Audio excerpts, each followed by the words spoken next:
Cheers. Thanks for doing this. Absolutely. It was water. It's water. I wish it was something else because I need it right now. We could all use something. What's happening? I've been wanting to talk to you about immigration, about due process, and it's something that's really important for your district in Illinois. What is going on? ICE says that this is about deporting criminal, dangerous people. It isn't. This is tearing families apart. It's scaring communities. And we've now seen the aggressive, biased, racist raids that are going on that are doing terrible harm. Yesterday in Elgin, a suburb of Chicago. Is yesterday or Friday? Yesterday, they busted ICE with Christy Nome in tow, 5 a.m. or so, still dark, busted down a door, arrested several people, 2 of them U.S. citizens. Wow. They were released later, but she was there and she walks into an armored military vehicle to say, mission accomplished, and then leaves, probably after figuring out that these were 2 U.S. citizen men. Mission accomplished. Was that their mission, to arrest 2 U.S. citizens? I think the mission was to stage a show, to wheel out people at that hour of the morning in their shorts with T-shirts on to say, these are the criminals that we're looking for. That's not who they are apprehending. Last Friday, at just after 8 a.m. in the morning, a 38-year-old dad drops off his kids at school. A few minutes later, he's pulled over, unmarked squad cars. 2 agents seemingly try to get him to come out of the car. We haven't seen a warrant. And then I guess he gets really scared, so he puts the car in drive slowly, and then he goes around them. We hear some gunshots. He's shot at least twice in the neck. He crashes into a semi-trailer. The agents then go and drag him out of the car. Looks like they handcuff him and they put him, he was unresponsive, on the floor. And then DHS puts out a statement that he was a threat and that this is what happens when you don't comply. So 2 children are without a dad as a result. This is For what? Our daily life. And the story continues. On Sunday, just before the Mexican Independence Day parade on 26th Street, 2 children are left on a street in front of an industrial area crying because both of their parents were apprehended by ICE.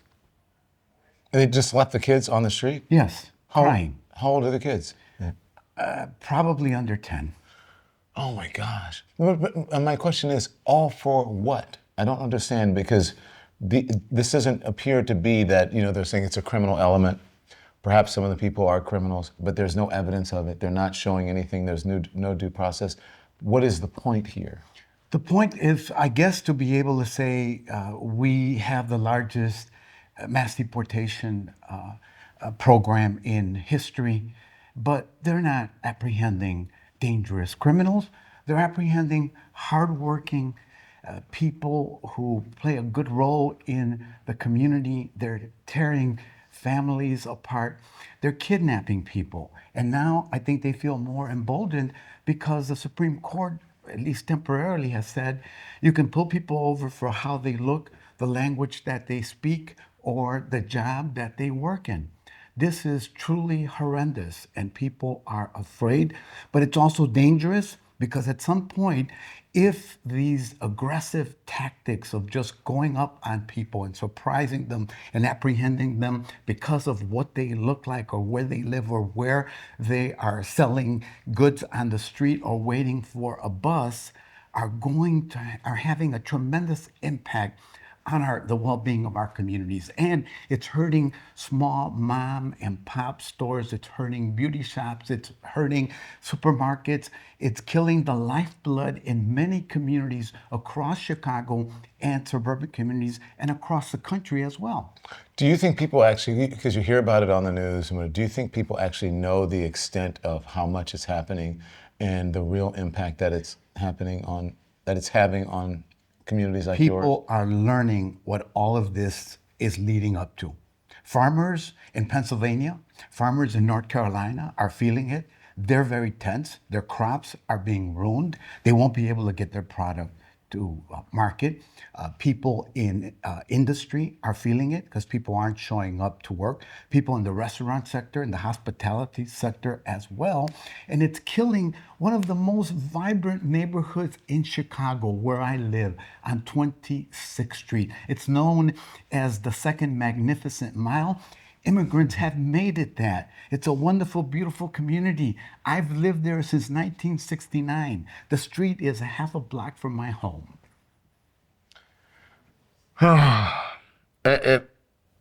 I'm doing that because this is the second story within the last 30 minutes in my life that I've heard this. I heard this from the representative from Oregon about the family that you know about. 4 kids whose parents are in detention. I believe their parents and maybe their grandparents or whatever, in detention. And now they have someone who came in to be their guardian to take care of the children. The children were originally there as well. And they are having a hell of a time trying to get some justice or find some movement in the case to get these people out of detention. What is the government doing? What should the government be doing with these people? Obviously due process, but you can't just have people sitting there locked up for no cause. No, yes, you can. They're doing it. They are holding people in jails, in these detention camps, which I would say are becoming concentration camps. They are apprehending and holding massive amounts of people. And this is only the start. They have so much money, Don, to continue to do this for the foreseeable future.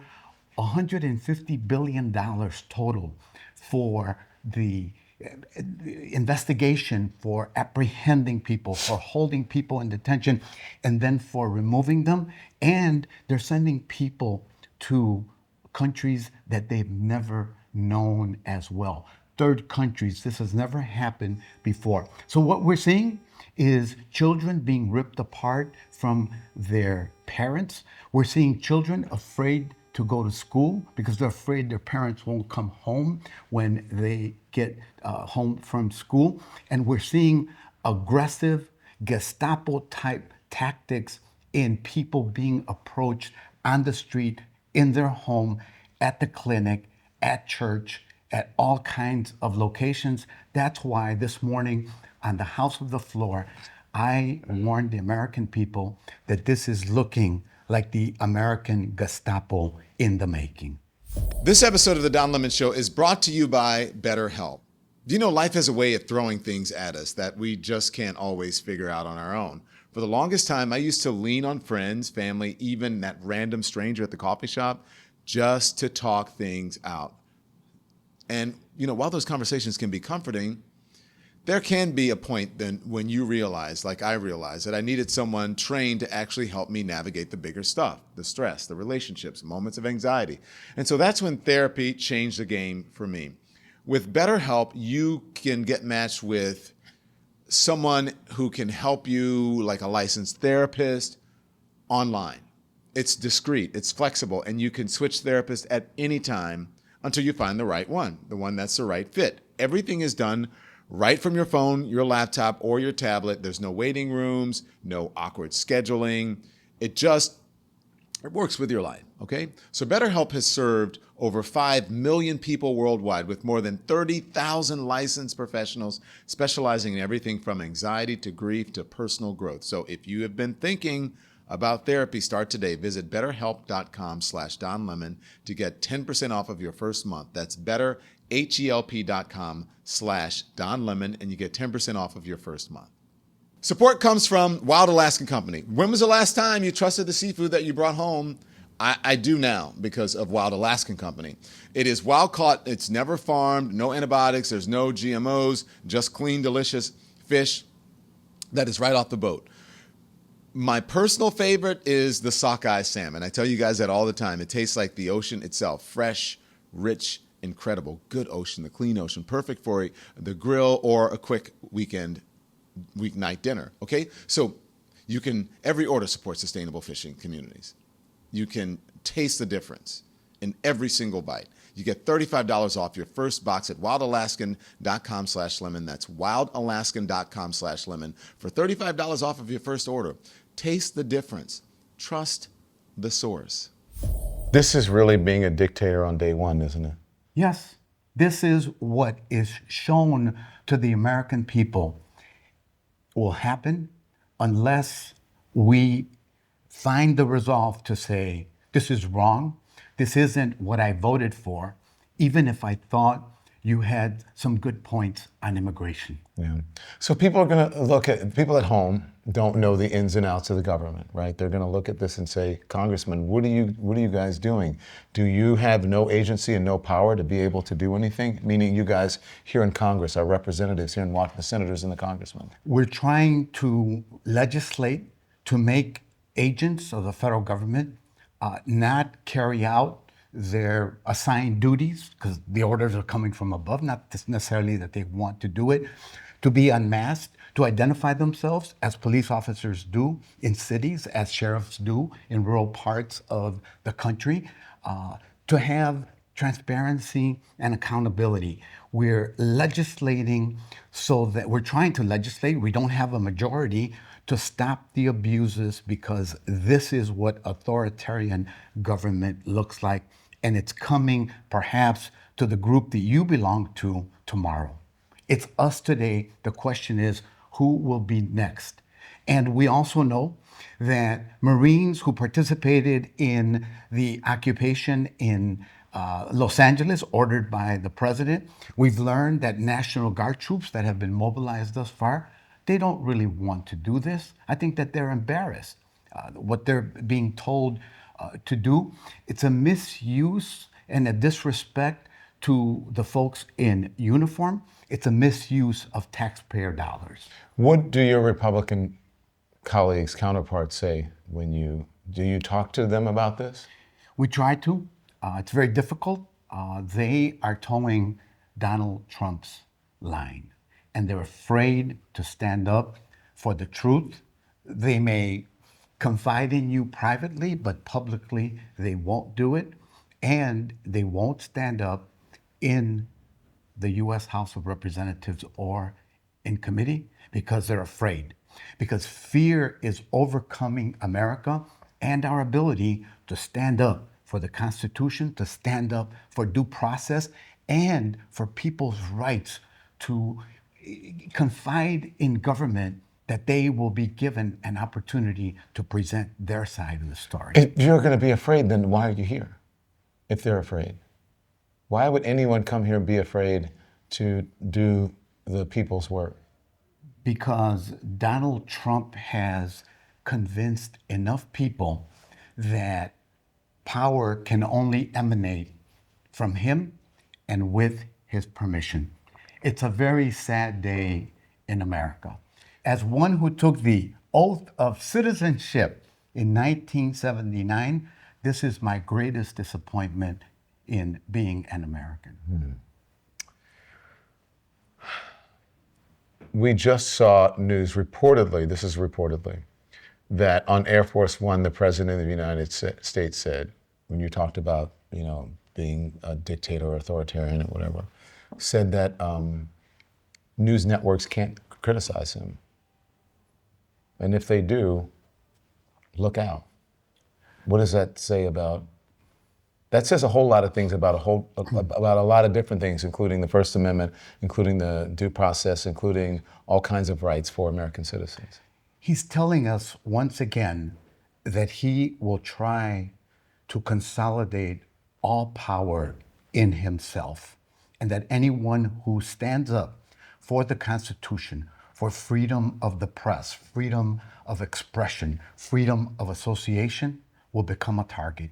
And that should be a rallying cry for anyone who cares about America, for anyone who cares about the promise of the Declaration of Independence, the Constitution, our civil rights, the progress that we've made as a society in our 250-year history. Can we talk a little bit about the First Amendment? Sure. When you see what's happening now, because it's a trickle. This is I believe what's happening with the deportations and with the First Amendment is like, if you don't, you're telling people they need to stand up.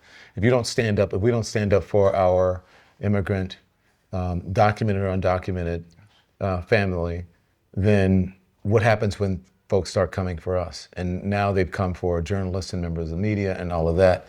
So what does that tell you about what's happened? Jimmy Kimmel getting fired recently, or getting, preempted recently. What does that tell you about what's happening with the First Amendment? It tells me that there's a war against journalists and journalism and those who seek to write or talk about the truth, those who engage in artistic creativity. There's a war going on against those people as well, because they have the ability to help form public opinion. They have the ability to open people's mind. They have the ability to get people to consider other viewpoints as well. And they're under attack. There's an effort to control printed newspapers, there's an effort to control television, there's an effort to control social media, and it's all done under the guises of free speech, when every action that you take is to censure and to close other viewpoints. Are you afraid? I'm afraid, but I'm resolved. I will not bow to this. This is not the oath of office that I took either when I became a U.S. citizen or when I took the oath of office in January of this year. That is a very honest answer. I like that. To be able to admit that, it takes a strong human being and a real man to be able to admit that. And to me, this is what being an American is all about. Thank you so much. Thank you, Don. Chuy García, thank you. Thanks everyone for watching. Your support means the world to us. So make sure you hit the like button and you subscribe to our channel to make sure that you never ever miss a video. We're live every day, 10 a.m. Eastern time. We drop even more content at 2 p.m. Eastern and 5 p.m. Eastern. And if you want more Don Lemon Show content, we'd love for you to become a member of the Lemon community, where you will receive access to special community posts. You'll get exclusive content and members-only live shows. So head over to our channel page or click the join button on this video. Again, thank you for watching. We appreciate your love and your support, and we will see you next time.